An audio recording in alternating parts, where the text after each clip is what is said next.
Localizado na Cisjordânia, ao leste de Jerusalém, há uma região montanhosa e árida, chamada de Qumran. Foi lá que, em 1946, ao procurar uma ovelha que havia se perdido do rebanho, um pastor acabou encontrando uma caverna onde havia jarros que continham pergaminhos muito antigos. A descoberta dessa primeira caverna acabou levando à descoberta de outras na mesma região, que também continham pergaminhos e papiros corroídos pelo tempo. Ao todo, foram encontrados 930 pergaminhos, todos escritos em hebraico e aramaico.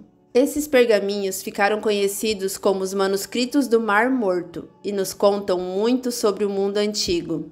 Inclusive, entre os pergaminhos já decifrados, foi encontrada uma cópia de uma história muito conhecida por nós, a história de Gênesis, o primeiro livro da Bíblia.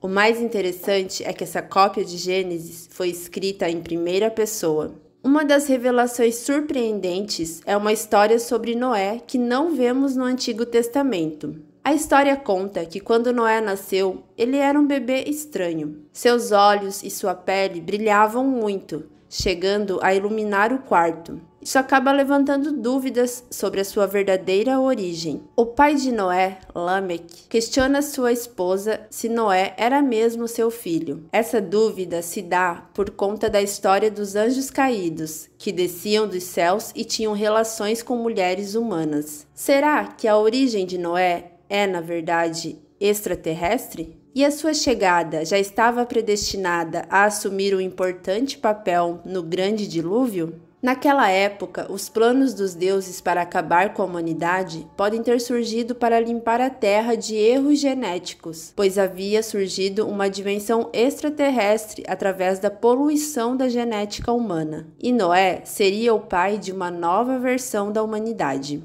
De acordo com histórias antigas, o mundo que existia nos tempos pré-dilúvio era muito diferente do mundo em que os descendentes de Noé nasceram. Deuses, fadas, gigantes e outras criaturas partilhavam o planeta com os humanos, e o dilúvio parece servir como um ponto de demarcação na história. Na Bíblia, há muitas histórias que contam como antes do dilúvio as pessoas tinham vidas mais longas e depois do dilúvio passaram a viver menos tempo. O mesmo acontece nas histórias mesopotâmicas, onde antes do dilúvio os reis sumérios governavam por períodos muito longos, mas, após o dilúvio, a duração do reinado tornou-se muito mais curta. Outro fato interessante é que antes dessa demarcação, os deuses eram presentes entre os humanos e havia uma interação mais próxima entre eles. Os deuses orientavam e interagiam com os humanos, podendo ter relações, da qual resultavam em descendentes semideuses. No mundo pós-dilúvio, os deuses não estão presentes, pelo contrário, parecem muito distantes.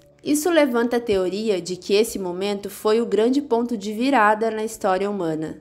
É curioso pensar que a interação com esses seres superiores que desciam dos céus parece estar localizada apenas em um passado muito distante. Todos esses relatos e representações de gigantes que habitavam a Terra, deuses que se relacionavam com humanos, onde foram parar todas essas criaturas? Isso nos faz questionar qual o real motivo dessa linha divisória na história? Por que houve o dilúvio fatal que causou a separação entre homens e deuses? Talvez nossa evolução dependesse de crescermos de modo natural, com uma educação não contaminada pela noção de que não estamos sozinhos no universo. Isso poderia ser uma parte necessária do desenvolvimento humano. O fato de pensarmos que estamos sozinhos no universo nos permite tentar entender a vida através de muitas perspectivas diferentes. Talvez essa incerteza sobre o nosso passado é o que nos dá a confiança para escrever uma nova história.